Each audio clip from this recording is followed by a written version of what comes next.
جو شخص دل سے کثرت سے یقین سے اس کا ورد کرے، اللہ سبحانہ و تعالیٰ اس کی زندگی بدل دیتا ہے۔ آج کی اس ویڈیو میں ہم استغفار کے چند زندگی بدل دینے والے فائدے شیئر کریں گے۔ یہ بہت اہم ویڈیو ہے، اس لیے آخر تک ضرور دیکھیں۔ حضرت امام حسن بصری رحمۃ اللہ علیہ ایک مرتبہ اپنی مجلس میں تشریف فرما تھے۔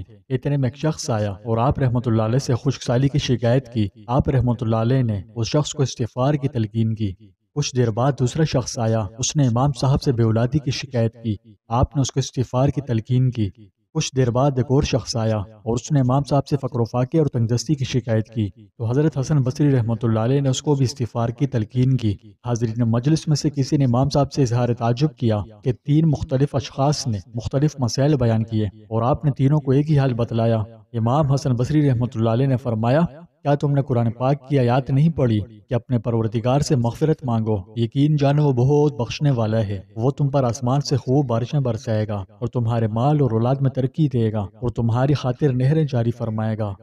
دوستو، ان آیات میں بیان کیے گئے فضائل پر غور کرنے سے معلوم ہوتا ہے کہ استغفار میں دنیا اور آخرت کے بڑے بڑے مسائل کا حل موجود ہے۔ چنانچہ مغفرت ہر صاحب ایمان کا مطلب اکبر ہے، اور مذکورہ دنیاوی فوائد، خوشحالی اور رزق کی فراوانی یہ انسانی ضروریات میں سرفہرست ہے، اور یہ فضائل صرف استغفار تک ہی محدود نہیں۔ استغفار ذکر اللہ کی ایک قسم ہے، اور ذکر اللہ بالعموم انتہائی بافضیلت عمل ہے۔ مختلف روایات میں مختلف اذکار کے فضائل بیان کیے گئے۔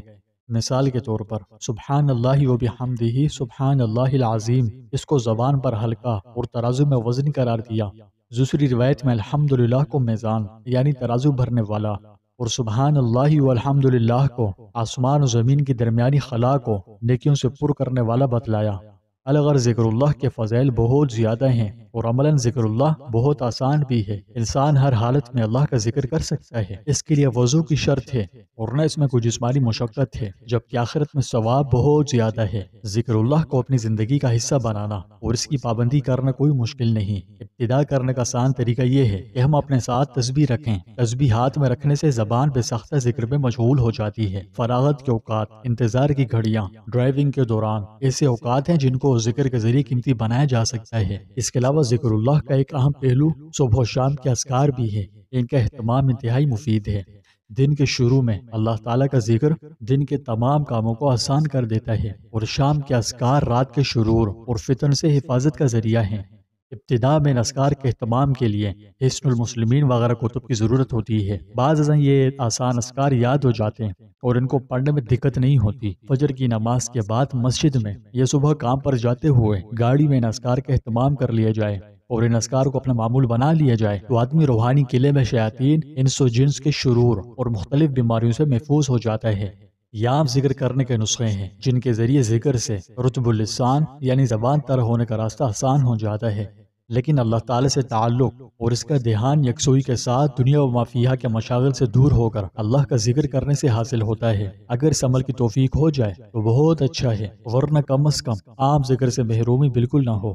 دوستوں، یہ عمل آپ کی روح کو پاک کر سکتا ہے، پریشانیوں کو کم کر سکتا ہے اور آپ کو اپنے خالق کے قریب لا سکتا ہے۔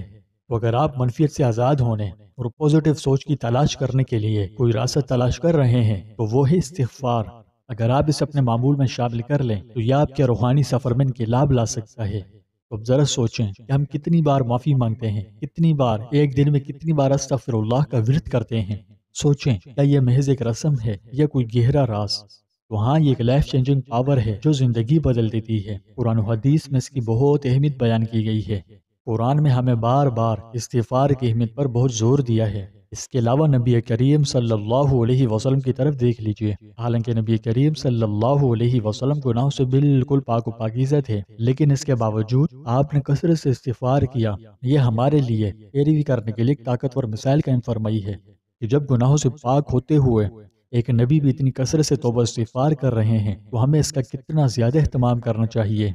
دراصل استغفار تزکیہ نفس کا کام کرتا ہے۔ یہ ہمارے دلوں اور روحوں کو پاک کرتا ہے، گناہوں کو دھوتا ہے، اور اس کے بعد ہمیں اخلاص اور پاکیزگی کے ساتھ اپنے رب کے حضور کھڑا ہونے کی سعادت بخشتا ہے۔ کیونکہ جب ہم گناہ کرتے ہیں اور کوئی کفارہ اس کے لیے ادا نہیں کرتے تو یہ ہمارے اندرونی سکون میں خلل ڈالتا ہے، اور استغفار ایک سکون بخش دوا کا کام کرتا ہے جو ہمارے غم و علم سے لدے قلوب کو سکون بخشتا ہے۔ اس کے علاوہ پریشانیوں کا مقابلہ کرنے اور اللہ کی یاد میں سکون حاصل کرنے کا ایک طاقتور ذریعہ ہے۔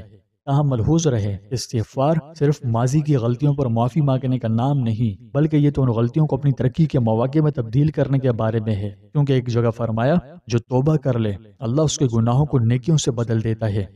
تو دوستوں، اپنی کوتاہیوں کو تسلیم کرتے ہوئے ہم خود کی بہتری اور روحانی بلندی کے دروازے کھول دیتے ہیں۔ اب جب کہ ہم اس کی اہمیت کو سمجھ چکے ہیں تو آئیے اسے اپنی روزمرہ کی زندگی میں شامل کرنے کے بزرگان دین کے بیان کردہ عملی طریقوں پر بات کریں، اپنے معمولات کا جائزہ لیں اور فری اوقات میں سے روزانہ چند منٹ مختص کریں، خلوت میں بیٹھیں اور اپنی لغزشوں، اپنے گناہوں، اپنی غلطیوں، اپنی سیاہکاریوں کو تسلیم کریں، تو دل سے اقرار کریں، پھر اگلا کام معافی مانگیں، استغفار کریں اور آئندہ ان کو دہرانے سے بچنے کا اللہ کے حضور مخلصانہ اور پختہ عہد کریں۔ استغفار کو اپنی روزمرہ کی دعاؤں میں ضم کریں۔ یوں سمجھیے کہ نبی کریم صلی اللہ علیہ وسلم ایک دن میں کم از کم 70 بار سے زیادہ اللہ سے استغفار کرتے تھے۔ تو آئیے ہم بھی اپنے دل و جان سے پیارے آقا کی اس عظیم سنت کی پیروی کریں اور استغفار کے لیے ایک معمول بنائیں، جیسا کہ نماز کے بعد، سونے سے پہلے، بیدار ہونے کے بعد یا تنہائی وغیرہ میں، یا جیسے آپ کو سہولت ہو، غرض جہاں بھی موقع ملے استغفار کا بکثرت ورد کریں۔ اس کی زندگی بدلنے والی طاقت کو مستقل مزاجی سے اپنے معمولات میں شامل کر لیجئے، انشاءاللہ رب تعالیٰ آپ کی سوئی ہوئی تقدیر جگا دے گا۔ ثواب کی نیت سے کومنٹس میں ایک بار استغفر اللہ لازمی لکھیں۔